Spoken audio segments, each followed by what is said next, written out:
I should have known something was wrong when my 18-year-old nephew got my exact same crooked smile in his senior photos.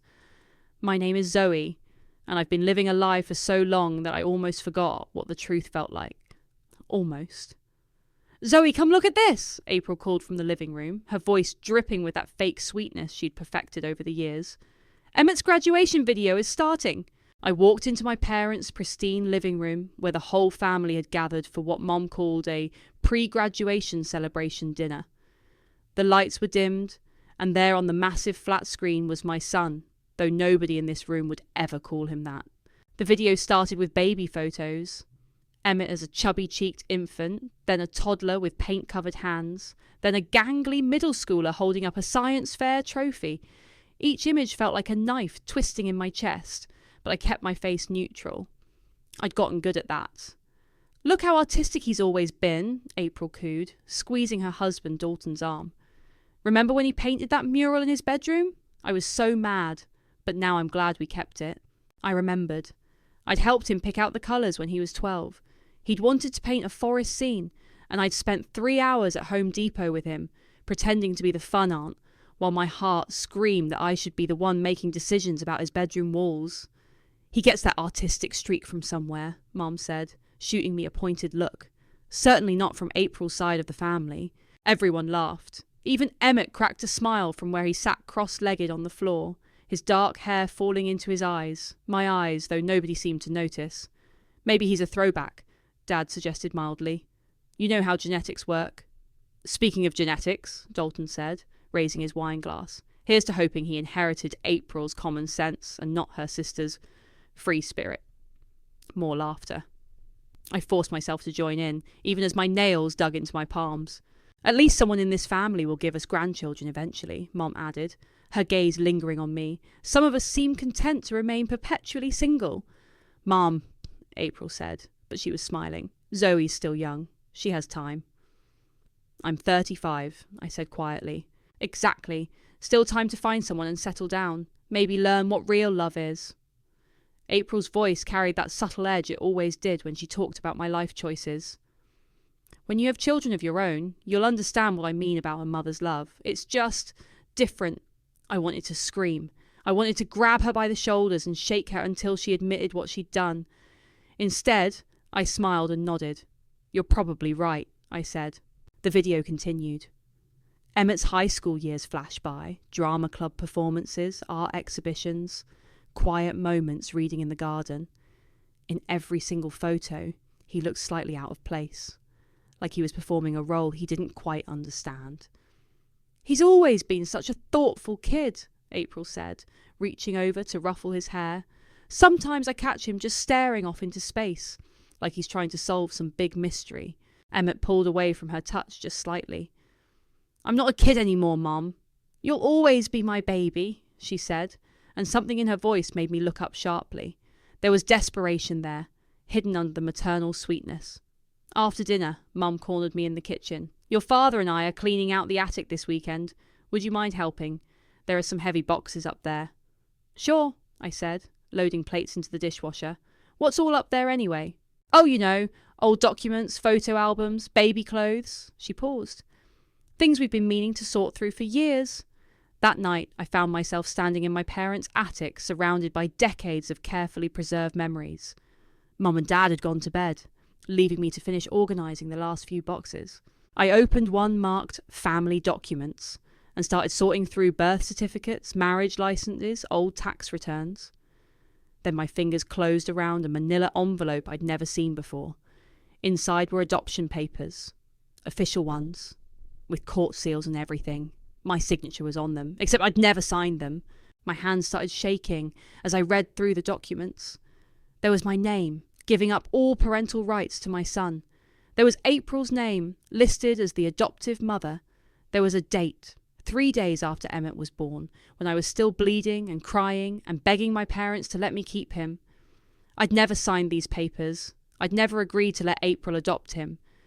I'd been told he was going to a nice family across the state, people who couldn't have children of their own.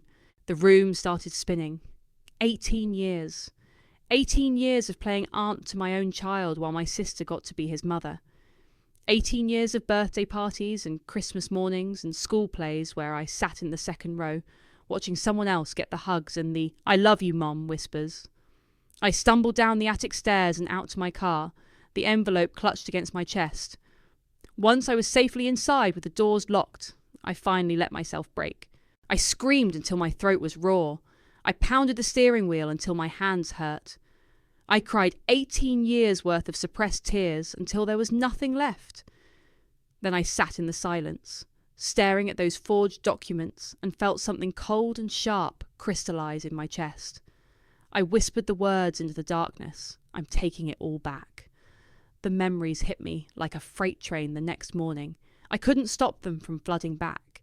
I was 17, lying in that sterile hospital bed, my body still aching from 12 hours of labour. The baby, my baby, was crying in the bassinet next to me, and all I wanted was to hold him. "Zoe, honey, we need to talk." Mom had walked in with that fake sympathetic voice she used when she was about to destroy my life. "The adoptive family is here." "I'd changed my mind," I'd whispered, reaching toward the bassinet. "I want to keep him." "Don't be ridiculous!" She'd moved the bassinet away from my bed. "You're 17. You have no job, no education, no way to support a child. This family can give him everything you can't." "But I love him." "Love isn't enough, Zoe. Love doesn't pay for college or put food on the table." She'd sat down on the edge of my bed, her voice getting firmer. "The papers are already signed. It's done." Except they weren't signed. Not by me. I'd spent the next 18 years watching April raise my son, convincing myself that at least I got to be part of his life.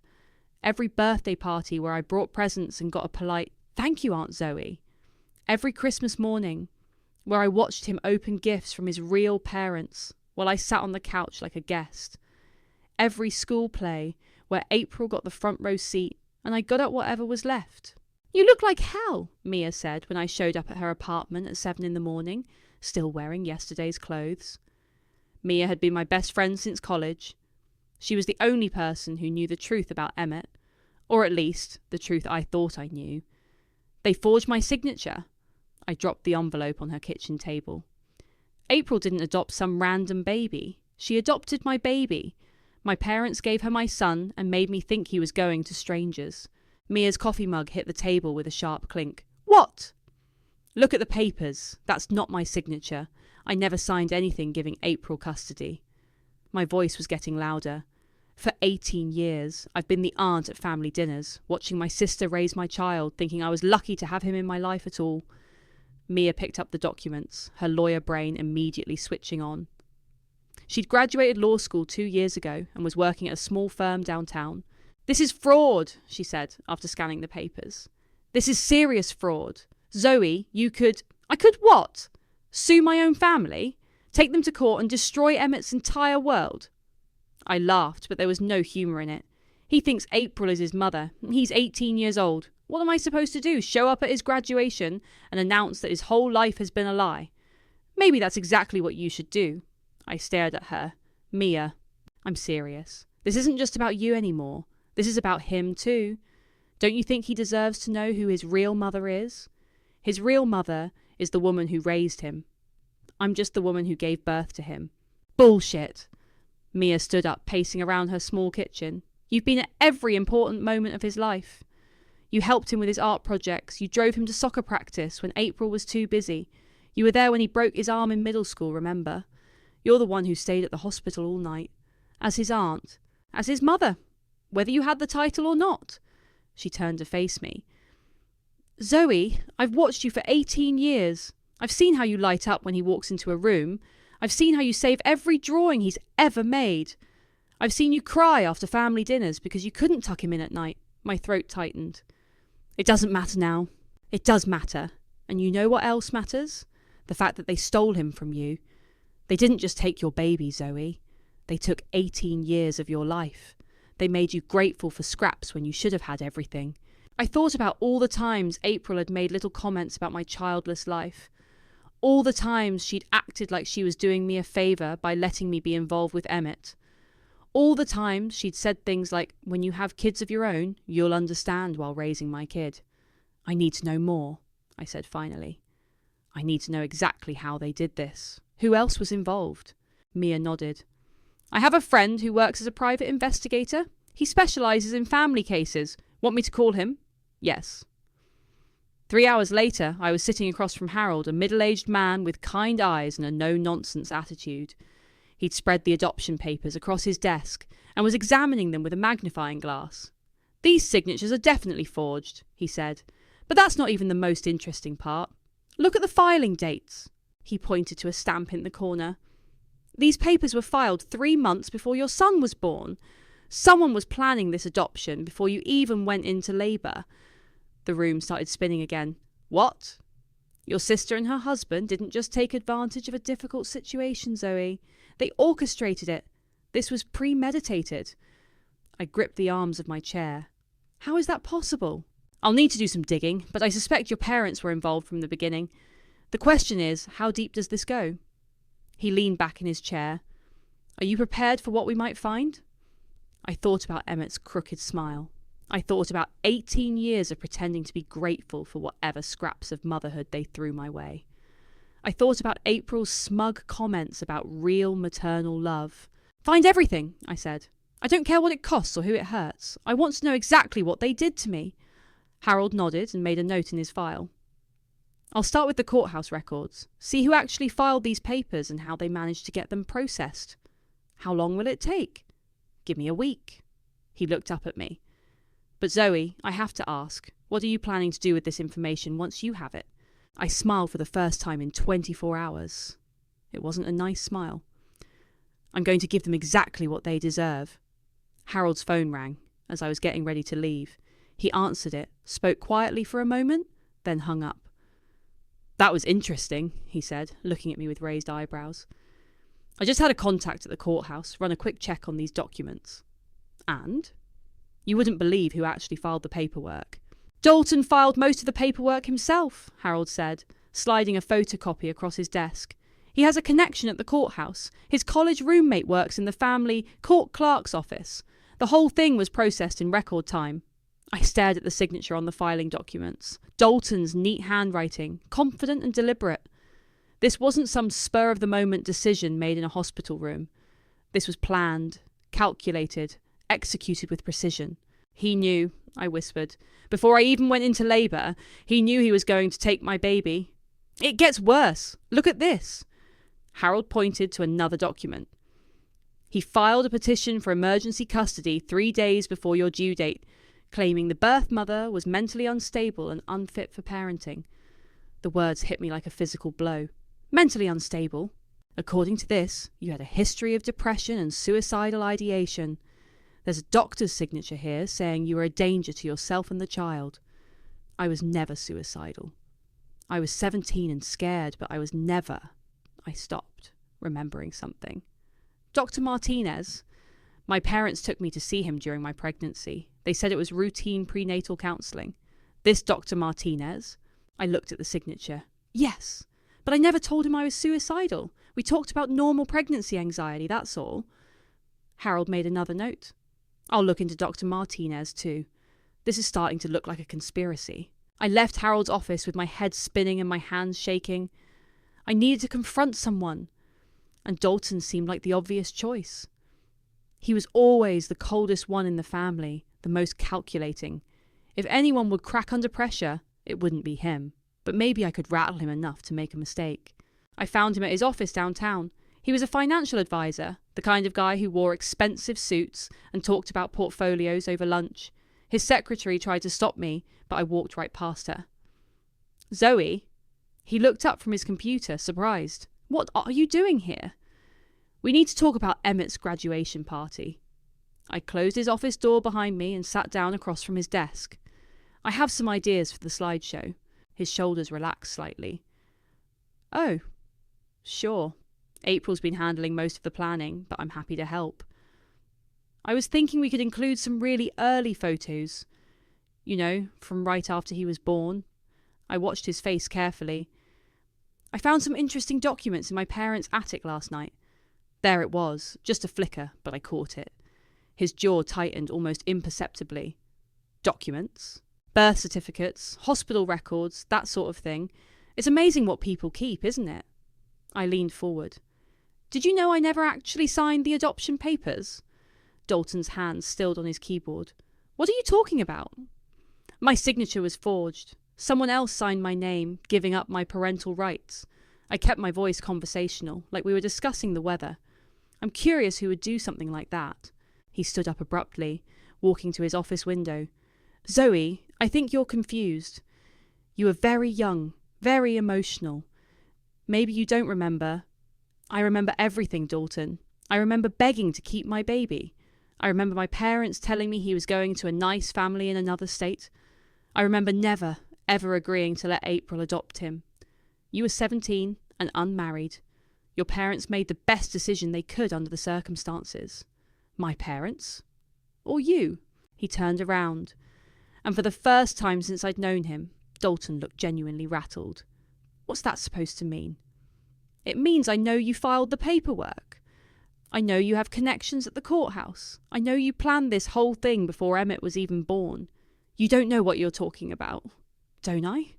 I stood up, matching his energy. Tell me, Dalton, whose idea was it originally? Yours or April's?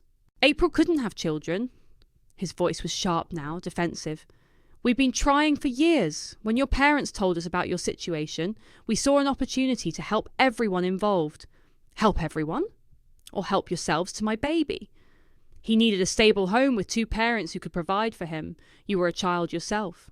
I was his mother. You were a pregnant teenager with no prospects and no support system.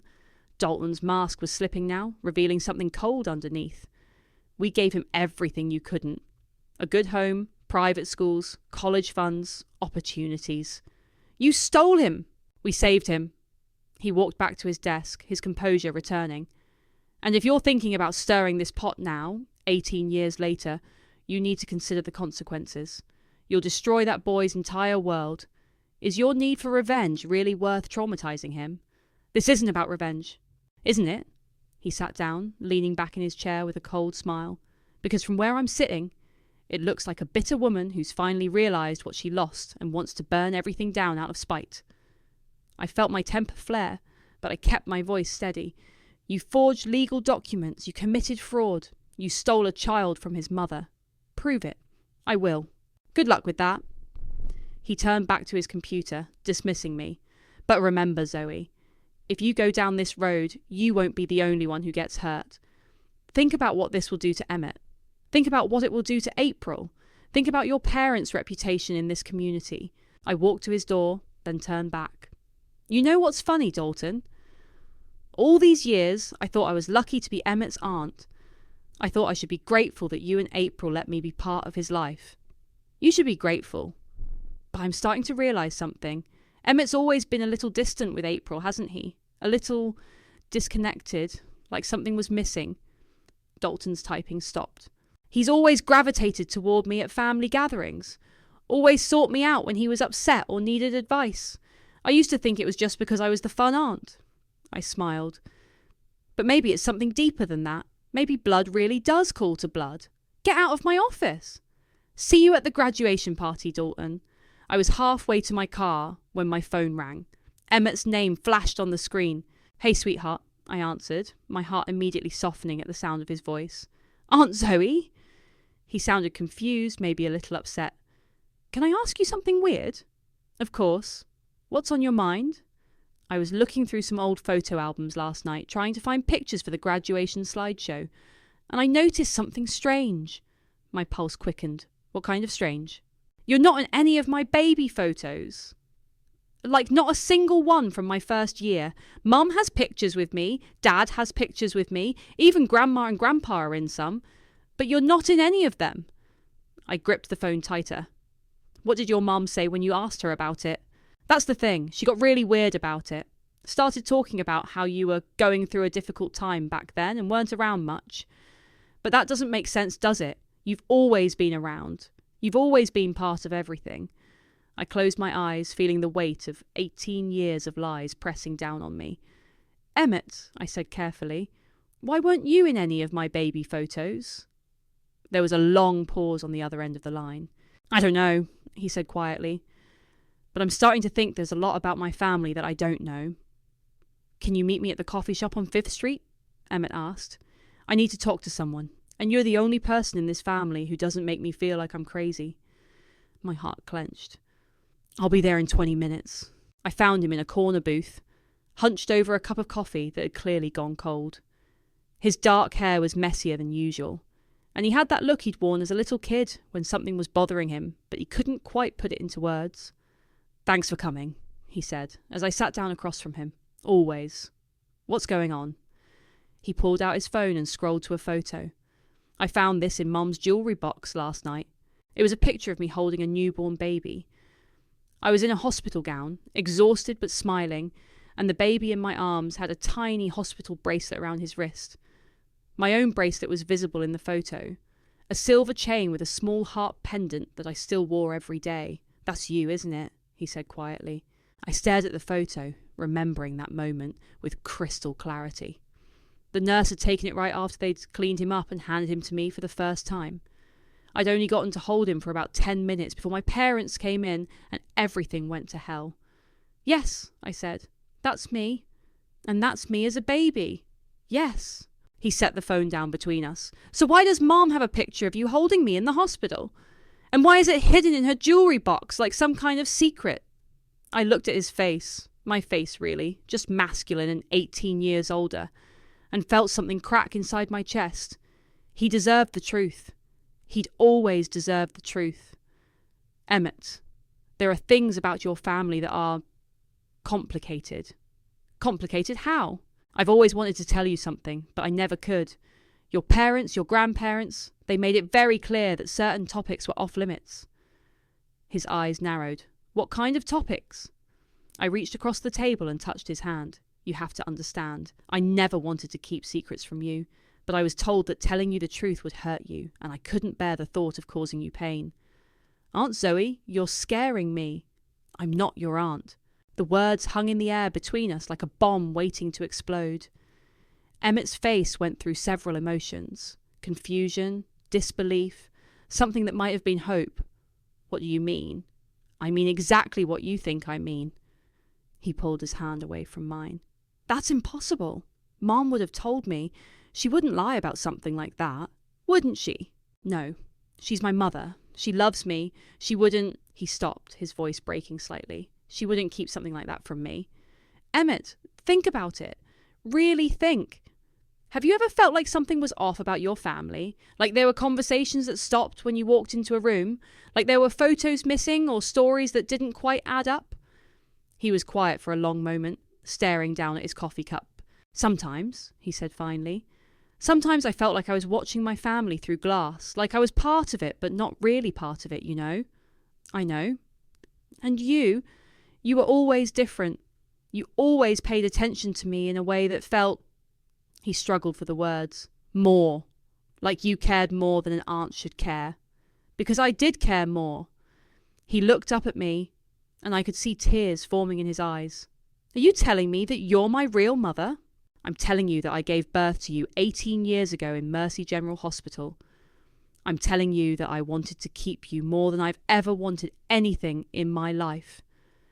And I'm telling you that your parents and grandparents took you away from me and made me pretend to be your aunt for 18 years. That's insane. That's completely insane. He stood up abruptly, pacing to the window. Why would they do that? Because your mom couldn't have children and they wanted a baby. Because I was 17 and unmarried and they thought they could provide a better life for you. Because they could. But the adoption papers were forged. I never signed anything giving up my rights to you. He spun around to face me. You're lying. I wish I were. Prove it. I pulled out my phone and showed him a photo of the forged documents that Harold had sent me. That's not my signature, Emmett. I never signed those papers. He stared at the screen, his face going pale. This is fraud. This is kidnapping. Yes. And you've known this whole time? No. I just found out yesterday when I was helping clean out your grandparents' attic. For 18 years, I thought you'd been adopted by strangers. I thought I was lucky to be allowed to be your aunt. He sat back down heavily, putting his head in his hands. I can't process this. This is too much. I know it's a lot. A lot? He looked up at me, and now the tears were flowing freely. You're telling me my entire life has been a lie. You're telling me the woman I call Mom stole me from my actual mother. You're telling me I've been calling my mother Aunt for 18 years. Emmett! And you. His voice was getting louder, drawing stares from other customers. You just went along with it. For 18 years, you watched me call someone else Mom, and you said nothing. I didn't know. You should have fought for me. He slammed his hand on the table. You should have fought harder. The words hit me like a slap. Because he was right. Even if I hadn't known about the forged papers, I should have fought harder. I should have demanded to know where my son was. I should have hired lawyers and private investigators and torn the world apart looking for him. You're right, I said quietly. I should have fought for you. I was young and scared, and I let them convince me that giving up was what was best for you. I've regretted it every single day since. He wiped his eyes with the back of his hand. What happens now? I don't know. That's up to you. Up to me? You're 18. You're an adult. You get to decide what you want to do with this information. He was quiet for a long moment, staring out the window at the street beyond. I need to talk to Mum, he said finally. I need to hear her side of this.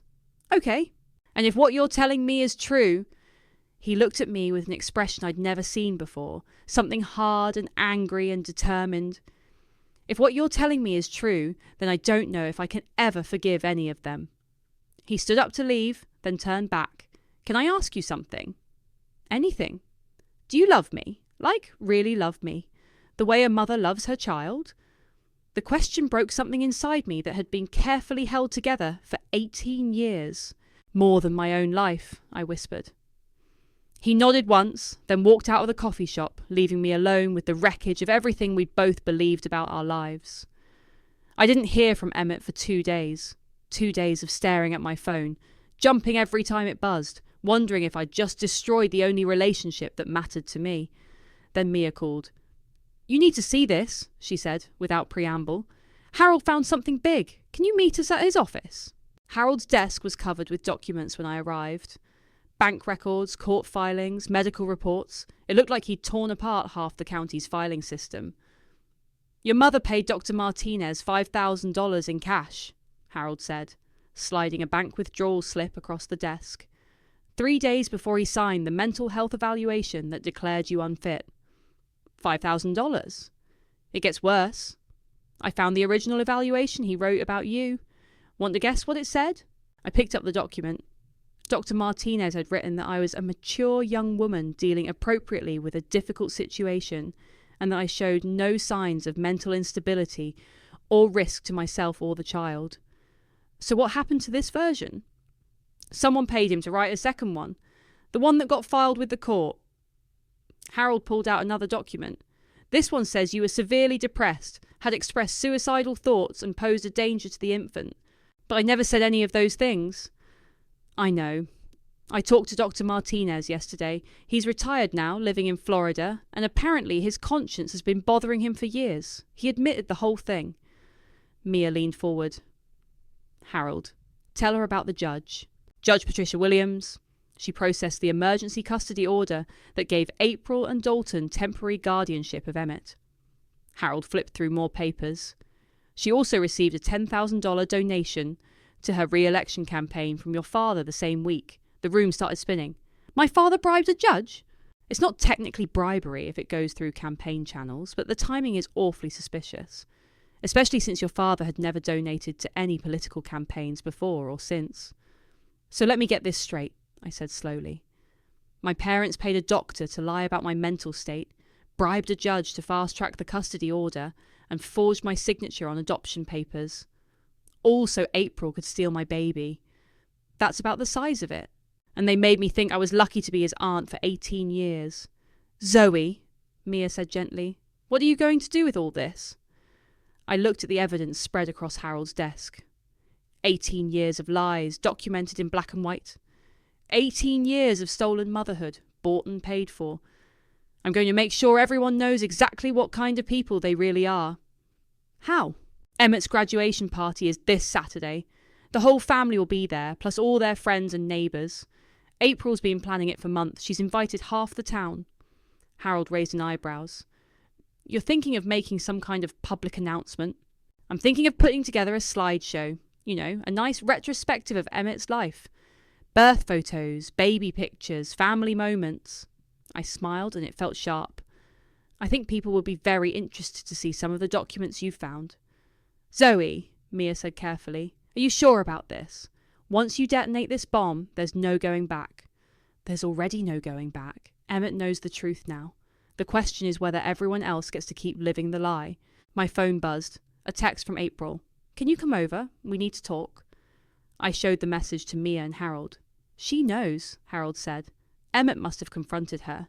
Good, I said, standing up. It's time we all stopped pretending. April's house looked the same as always. Perfect landscaping, perfect paint job, perfect everything. The house that should have been mine. The life that should have been mine. I found April in the kitchen, pacing back and forth like a caged animal.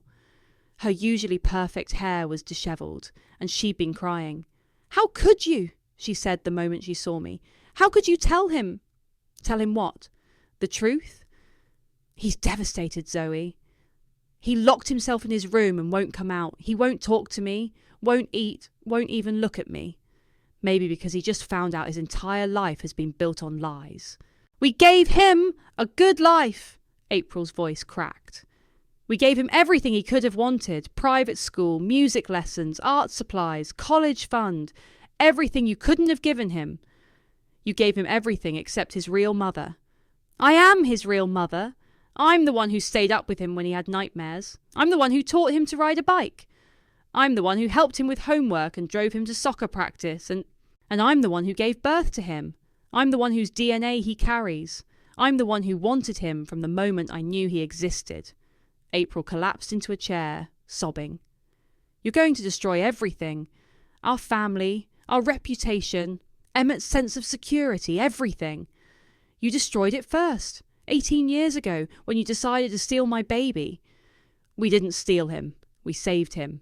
From what? From being loved by his actual mother? From being raised by a teenager with no money and no prospects? From growing up in poverty with a mother who was barely more than a child herself? That wasn't your decision to make. April looked up at me, mascara streaking down her cheeks. What do you want, Zoe? Money? An apology? What will it take for you to keep quiet about this? I want my son back. He's not your son anymore. He's 18 years old. He's graduating high school. He's going to college in the fall. His life is already planned out. Plans change. Please. April grabbed my hands. Please don't do this. Think about what it will do to him. He's already confused and angry.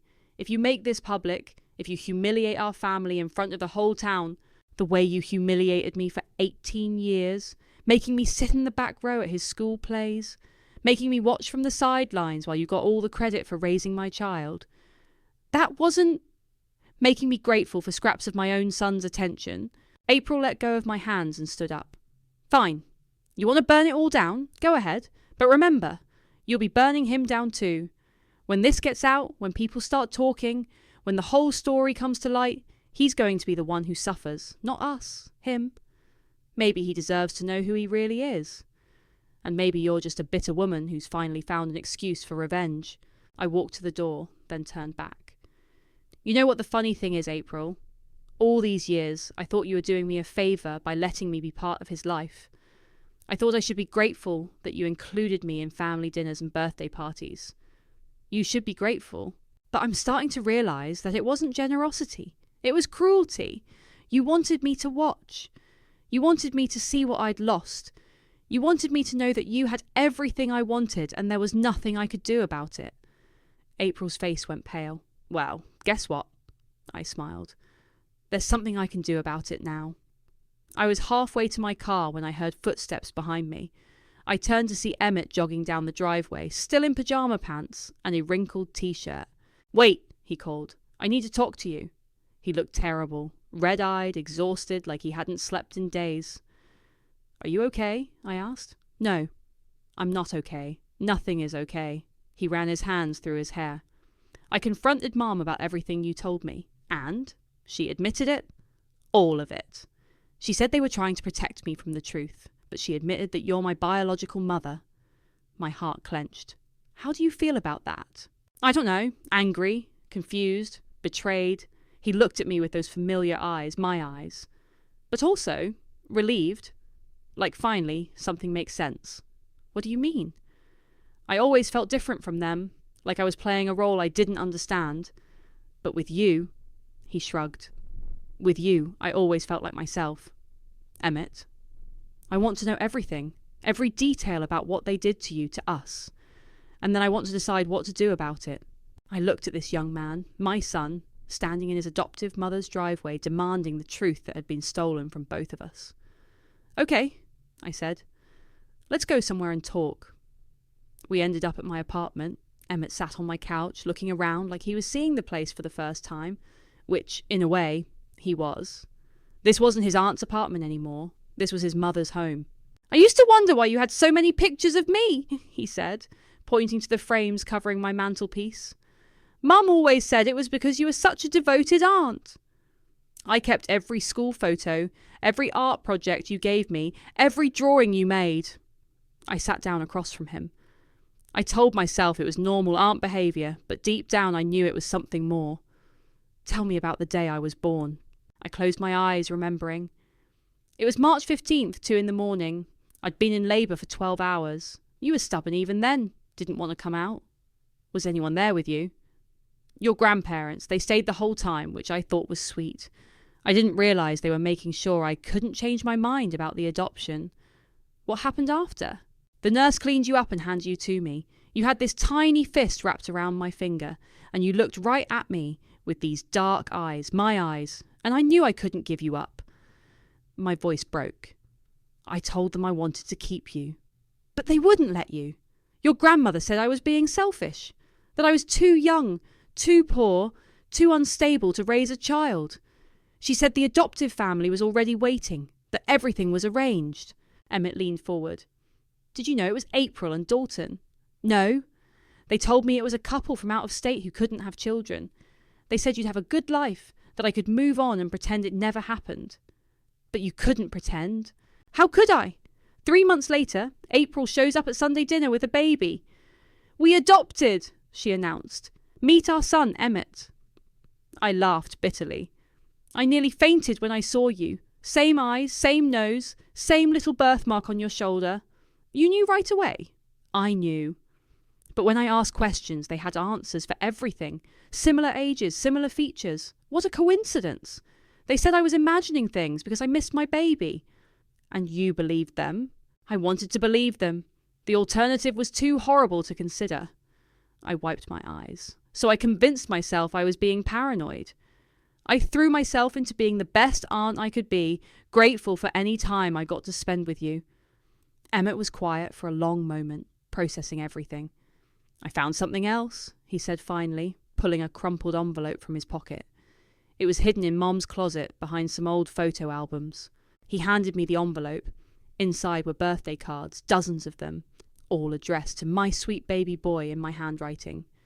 Cards I'd written during those first few years, when the grief was still fresh and overwhelming.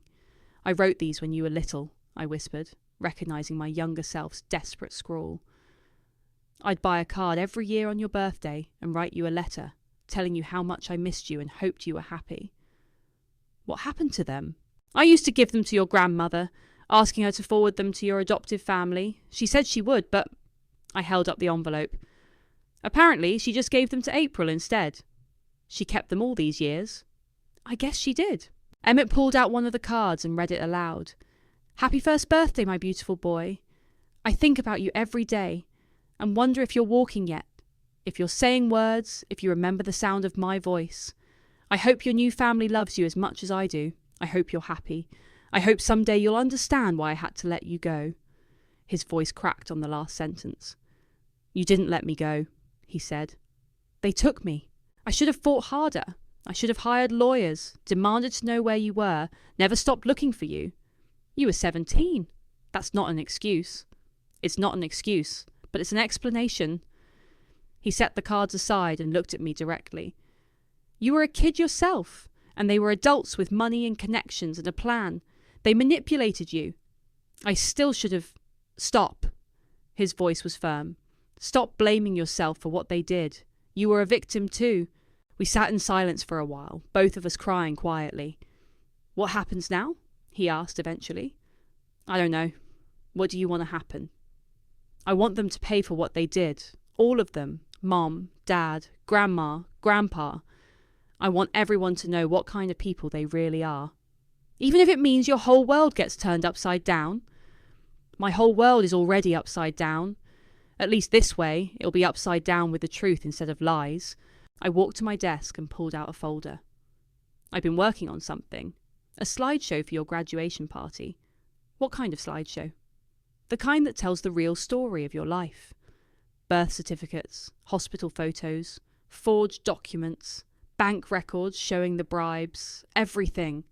Emmett's eyes widened. "You want to show that at my graduation party? In front of everyone? Only if you're okay with it. This is your choice, Emmett. You're 18 now. You get to decide how your story gets told." He took the folder and flipped through the contents. Photos of me pregnant, holding him as a newborn, the forged adoption papers, the evidence of bribery and fraud, 18 years of lies laid out in chronological order. "This will destroy them," he said. "Yes." "Good." He closed the folder and handed it back to me. "Do it. Are you sure? Once this gets out, there's no going back. Your relationship with April and Dalton will never be the same. It's already not the same. They're not my parents. They're the people who stole me from my mother." He stood up. "And you're not my aunt, you're my mom." The word hit me like a physical blow. In 18 years, he'd never called me that. "Mum," he said again, testing it out.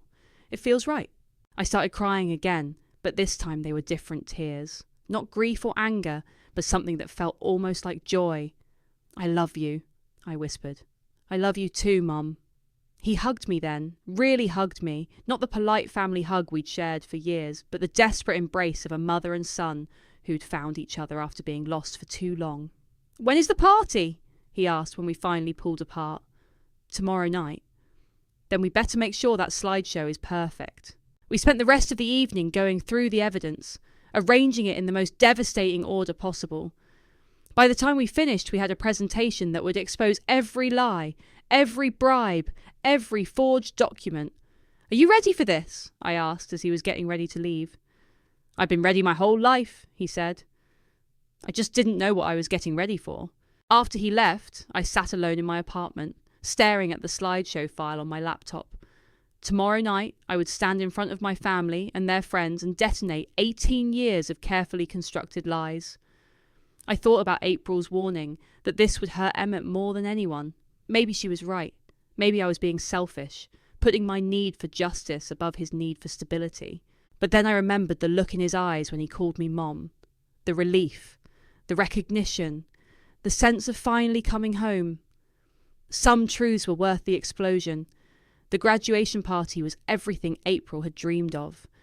White tents in the backyard, catered food, flowers everywhere. Half the town showed up. Neighbours, family friends, Emmett's teachers, kids from his graduating class. Everyone dressed in their best clothes, smiling and congratulating the happy family. I arrived fashionably late, wearing a red dress that April would definitely notice. She'd always hated when I wore red to family events, said it was too attention-seeking. "Zoe!" Mum rushed over, champagne glass in hand. "You look lovely, dear. Have you seen the setup?" April outdid herself. "It's beautiful," I said, scanning the crowd. About 60 people all mingling and laughing. Perfect audience size.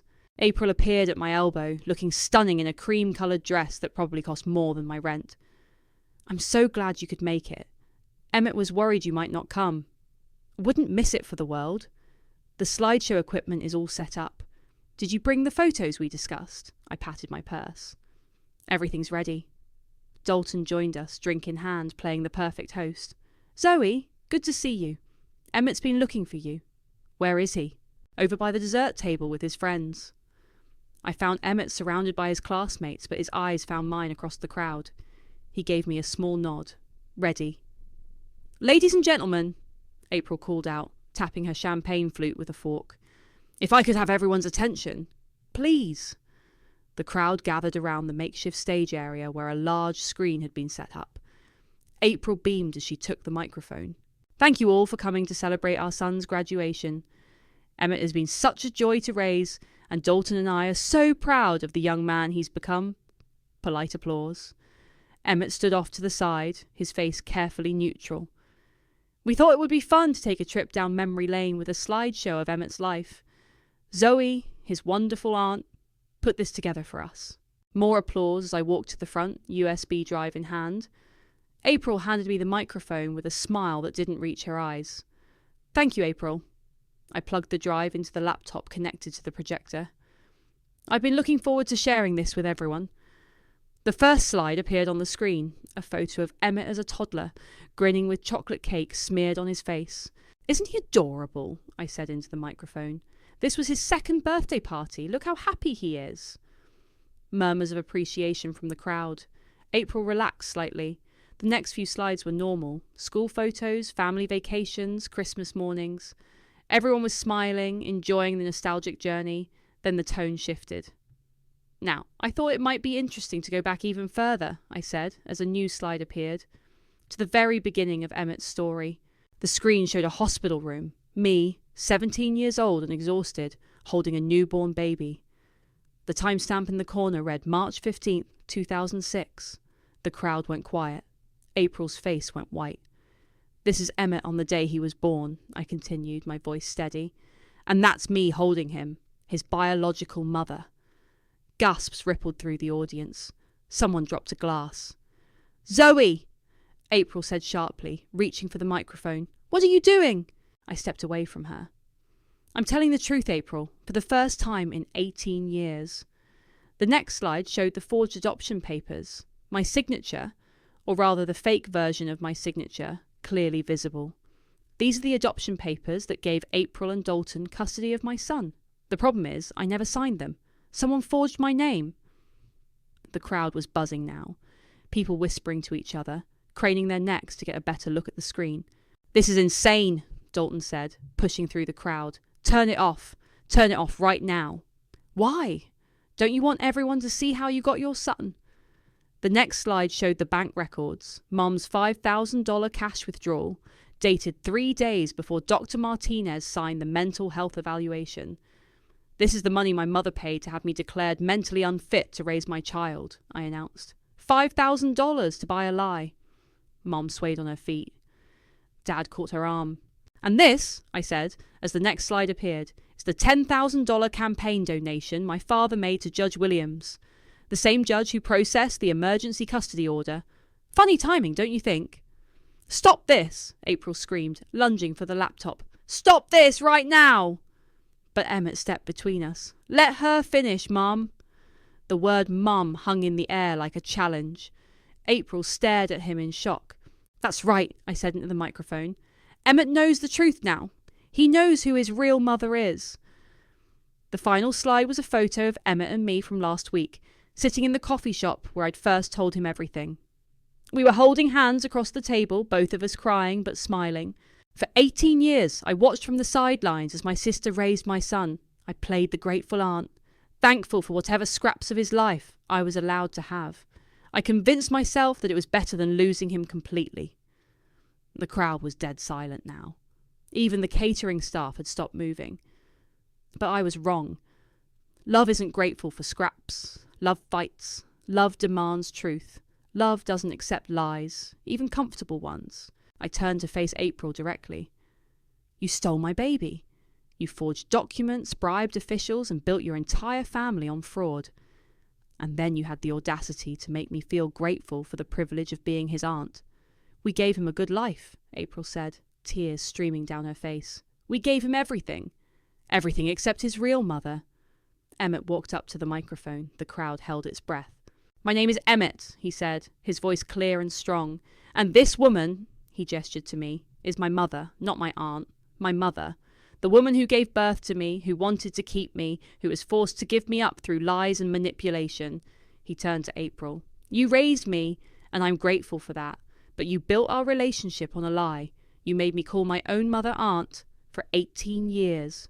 Emmett, please. I'm done with the lies. We're all done with the lies. The crowd erupted. People were shouting, pointing, pulling out their phones to record the chaos. April collapsed into a chair, sobbing. Dalton was screaming at someone to call security, even though this was his own backyard. Mum had actually fainted, and Dad was fanning her with a napkin. Through it all, Emmett walked over to me and took my hand. "Hi, Mum," he said quietly, just for me. "Hi, sweetheart." The party was over. The truth was out, and for the first time in 18 years, I could breathe freely. The crowd slowly dispersed, people leaving in shocked clusters, already gossiping about what they'd witnessed. Some stopped to shake my hand or hug me, others avoided eye contact entirely. As the backyard emptied, April approached us one last time. "I hope you're happy," she said, her voice hollow. "You've destroyed everything." "No," I replied. "I finally told the truth. There's a difference." She walked away without another word, Dalton following behind her like a lost dog. Emmett squeezed my hand. "So, what happens now?" I looked around at the remnants of the party, overturned chairs, abandoned plates, wilted flowers, and smiled. "Now we figure out how to be a real family." The fallout was swift and brutal. By Monday morning, the story had spread through town like wildfire. The local newspaper ran a front-page article. "Prominent family embroiled in adoption fraud scandal. Harold's evidence made it impossible for anyone to claim it was just family drama. This was documented criminal behaviour." "April's trying to sue you for defamation," Mia told me over coffee. "Her lawyer filed papers this morning." "Let her try. Harold has everything documented. She can't defame someone by telling the truth. Actually, her lawyer withdrew the case 3 hours after filing it. Turns out it's hard to claim defamation when you're simultaneously being investigated for fraud." The district attorney had opened a formal investigation into the forged documents and bribery. Dr. Martinez, apparently relieved to finally come clean, had provided a sworn statement about the $5,000 Mom paid him. Judge Williams, now retired, was facing questions about the suspicious campaign donation. "What about Emmett?" Mia asked. "How's he handling all this?" "Better than I expected. He moved in with his friend Teddy for now, says he needs space to process everything. And you're okay with that?" "I have to be. I can't force 18 years of relationship to happen overnight just because the truth is out." My phone buzzed. A text from Emmett. "Can you meet me at the park? The one with the duck pond?" I found him sitting on our old bench. The one where I used to take him to feed ducks when he was little, back when I was just his aunt who had too much time on her hands. "I've been thinking," he said as I sat down beside him. About what you said at the party. About love fighting, love demanding truth. What about it?" "You didn't fight for me when I was born, but you fought for me now, when it mattered most." He looked at me. "When I was old enough to understand and make my own choices. I should have fought sooner. Maybe. But if you'd somehow gotten me back when I was little, I would have grown up hating April and Dalton. I would have been angry and confused, and probably messed up from all the legal battles. You think I did the right thing by waiting? I think you did, the only thing you could do, and when you finally had proof, when you finally had a way to make it right, you didn't hesitate." He smiled. "That's pretty badass, Mom." The words still made my heart skip. "I got into State University," he said. "Full scholarship for art." "That's wonderful. When do you start?" "Fall semester. But I was thinking, maybe I could spend the summer getting to know my real mother, learning about the family I actually come from." I started crying again, happy tears this time. "I'd like that very much." "Good. Because I already told Teddy's parents I'd be moving out next week." We sat in comfortable silence watching the ducks paddle around the pond. The same ducks I'd brought him to see dozens of times over the years, never able to tell him why I cared so much about these simple moments together. "What about April and Dalton?" I asked. "What about them? Do you think you'll ever forgive them?" Emmett was quiet for a long moment. "I don't know. Maybe someday. They did raise me, and they weren't terrible parents, but they built everything on a lie, and that's hard to get past. They're facing serious charges. The fraud investigation is moving forward." "Good. Actions have consequences." My phone rang, Harold's name on the screen. I should take this. "Zoe, you need to hear this," Harold said without preamble. "April just fired her lawyer and wants to meet with you. No lawyers, no mediators, just the two of you." "What does she want?" She wouldn't say, but she sounded broken. I looked at Emmett. April wants to meet with me. Are you going to? Do you think I should? That's up to you. But if you do go, don't let her manipulate you again. You hold all the cards now. I met April at a small cafe across town, somewhere neutral where we wouldn't run into anyone we knew. She looked terrible. No makeup, hair pulled back in a messy ponytail, wearing jeans and a wrinkled t-shirt. I'd never seen her look so ordinary. Thank you for coming, she said as I sat down. What do you want, April? To apologise. And to ask you not to press charges. I'm not pressing charges. The district attorney is. That's out of my hands now. But you could ask them to drop it. You could say it was a family misunderstanding. It wasn't a misunderstanding. It was fraud. April started crying. I'm going to lose everything. My reputation, my standing in the community, probably my job. Dalton's firm is already distancing themselves from him.